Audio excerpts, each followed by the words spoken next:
Hey folks, it's John with KGTropicals.com. It's Saturday, June 7th, 2014.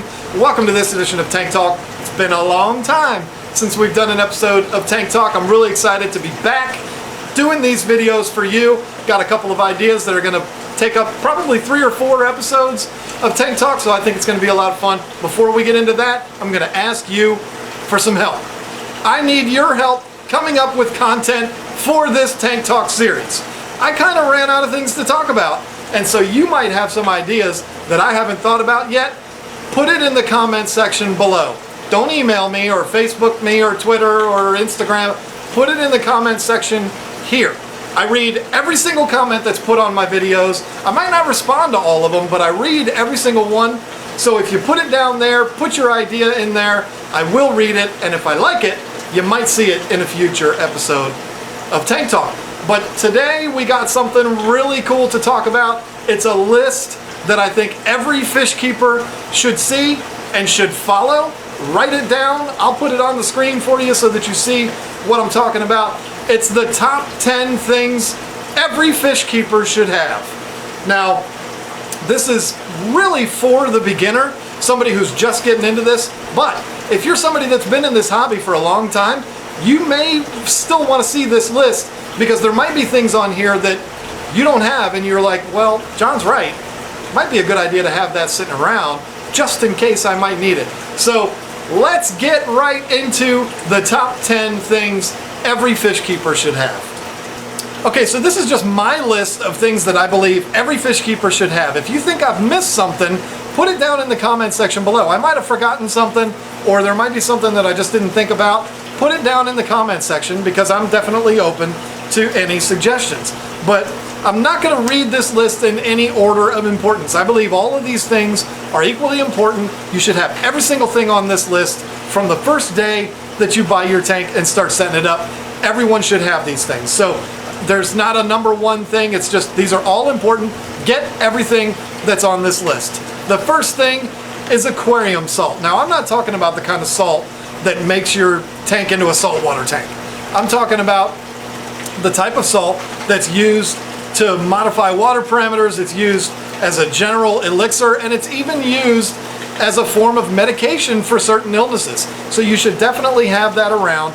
I don't care what kind of fish you keep, you should have aquarium salt underneath your tank. The next thing is 4 basic medications that I believe you should have, because again, I hope you never need them, but if you do, you'll be glad that you've got them. These aren't things that you're going to put in your tank at every single water change. They're only going to be needed if your fish are sick. But if you have these things readily available, you're going to be glad if you need them. So they are API products. Now, the reason why I'm bringing up API, they're not a sponsor or anything like that. They're just easy to find. You can get them anywhere. I think you can even buy them at Walmart. So they're easy to find. They're relatively inexpensive. So that's why I'm bringing up this particular brand.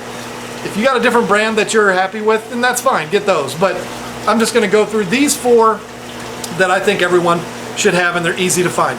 Melafix, Pimafix, General Cure, and Super It Cure. Melafix is used for healing wounds. It's almost like a neosporin for fish. Pimafix is used for parasites, fungus, things like that. Very mild, but if you catch things early enough, a lot of times Pimafix is all you're going to need. General Cure fixes a whole long list of different things that could go wrong with your fish, so it's good to have. And Super It Cure, pretty common sense what that covers. So have those available. They're not cheap, but they're good to have if you ever need them. Next thing, this is where you do not want to go cheap. You want to get the best test kit that you can afford. Now, if all you can afford is the little strips that you dip into the water, that's fine, because it's better than nothing. But I recommend a master test kit, something that tests for ammonia, pH, nitrate, and nitrite minimum. You can get more advanced systems that cost several $100s that cover everything you could ever test in water. I think that's a little bit overkill, but if you can afford it, do it, because it ain't gonna hurt nothing. The master test kit is something that really, if I was putting these in an order of importance, it would be number 1 on the list, because everybody should have one, especially when you're first setting up a tank and you're going through the cycling process. So Don't skimp on that. Get it the day you buy your tank. Next thing is one of those things that if you never have to use it, you'll be glad. But if you ever need it, you're going to be so glad you've got it. And that is a battery-operated air pump. Now, I live in the country, and there's times where a really bad thunderstorm or snowstorm or a hurricane or something like that, we can be out of power 3-4 days. So it's nice to have a battery-operated air pump, keep the water moving, keep the fish alive until the power comes back on. Or you might have some type of mechanical failure with your filter. And you can stick that in there to get you by until you get your filter fixed or get a new one, whatever. Good to have. Hopefully you never need it, but if you do, you'll be glad you've got it. This is something a lot of people don't think about, but again, you can be in a situation where if you don't have one of these, you're going to really regret it, and that's an extra heater. Now, that's an expensive thing to buy and have sit underneath your tank and serve no purpose whatsoever. So if there has to be a last thing on your list, this would probably be it, because you hopefully never need it, and they are pretty expensive, especially if you got bigger tanks. But an extra heater is absolutely critical. Just think about it. Most people don't look at their thermometer every single day. And so you're assuming everything's okay. You don't realize that your heater has malfunctioned until your fish start acting funny. And if you realize that and it's 11 o'clock at night, what are you going to do? You're not going to turn the heat up in your house to 80 degrees. What are you going to do? It's nice to have that heater sitting down there just in case you might need it. What some people do, I think is pretty clever, but I've never done this. They'll put both heaters in the tank, one on each end, and they'll set them 1 degree apart from each other. That way, if heater number 1 is the one that's running all the time, if it craps out, heater number 2 will kick in, and no harm, no foul. But the thing is, you still, how do you know? Unless you put your hand down in there and put your hand around the heater to feel if it's hot, you're never really going to know that anything ever malfunctioned. So I prefer to have a brand new backup still in the box sitting underneath the tank.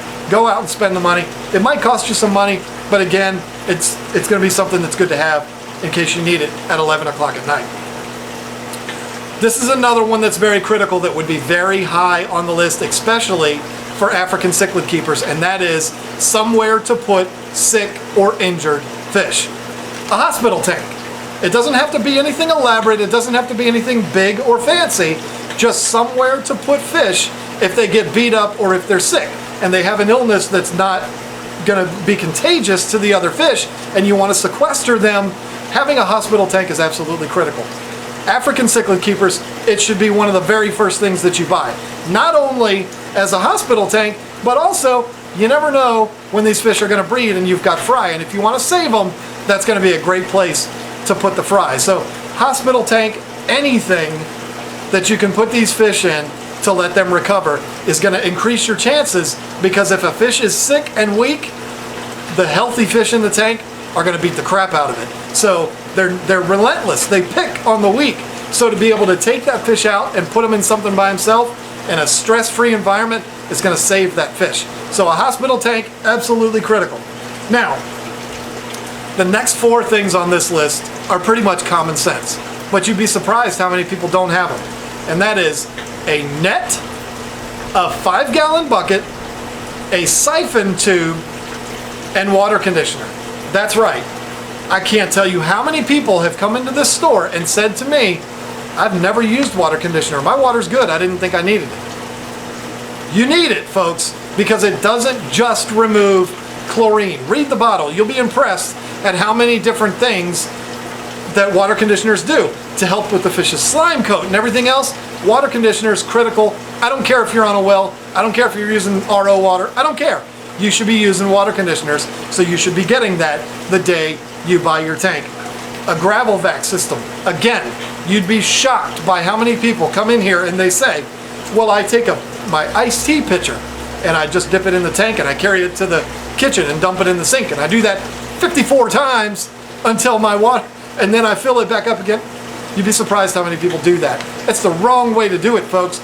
You need to be vacuuming the gravel, removing that waste and leftover food from the tank that's causing all of your problems. So a good gravel vac, it's not going to cost you 20 bucks.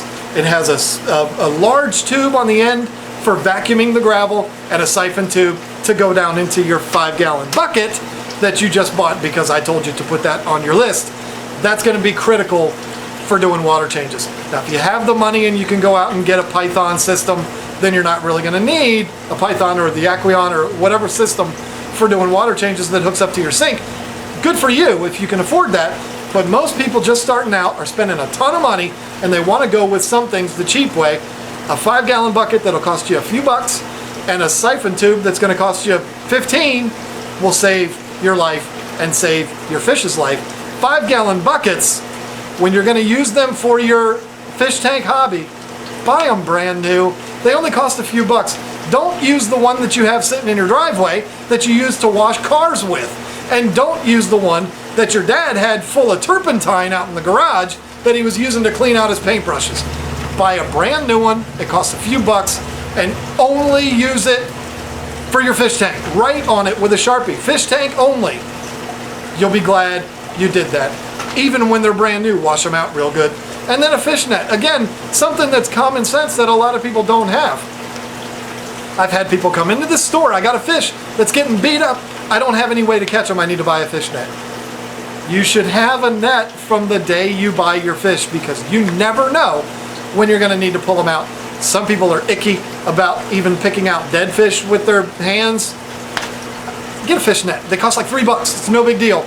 That is what you should have underneath your tank at all times. Let's go over the list again real quick in the order that I read them off. Aquarium salt, the 4 basic medications, which aquarium salt would be the 5th, but Melafix, Pimafix, General Cure, and Super It Cure. A master test kit, don't go cheap, get the best one you can afford. A battery operated air pump, you never know when you're going to need it. An extra heater. I know they're expensive, but you'll be glad you've got it if your heater goes out at 11 o'clock at night. Somewhere to put sick or injured fish, a net, 5-gallon bucket, a siphon tube, and water conditioner. Every fish keeper should have every single one of those things that's on that list. If you don't have the money to buy all of those things yet, then keep saving your money so that you can buy it all when you buy your tank. Because these are things that are absolutely critical to the hobby that you should have at all times. So I hope that helps you a little bit. If you're brand new to this hobby, you're getting ready to go out and buy your first tank, now you know the things that I believe you should have when you buy your tank. You should get all of these things and have them at your disposal because you never know when you're going to need them. And again, if there's something that I've neglected to put on this list, stick it in the comment section. You might come up with something that I didn't even think of. So don't be afraid to stick that down in there. I'm always open to suggestions. Thank you all so much for watching. I'm sorry it took so long to get this episode out. You can expect a whole lot more in the future. We're going to come out with our next list that's going to be the top 5 myths in fish keeping. We're going to have some fun with that one. So we'll see you on that episode. Have a great day. We'll see you next time.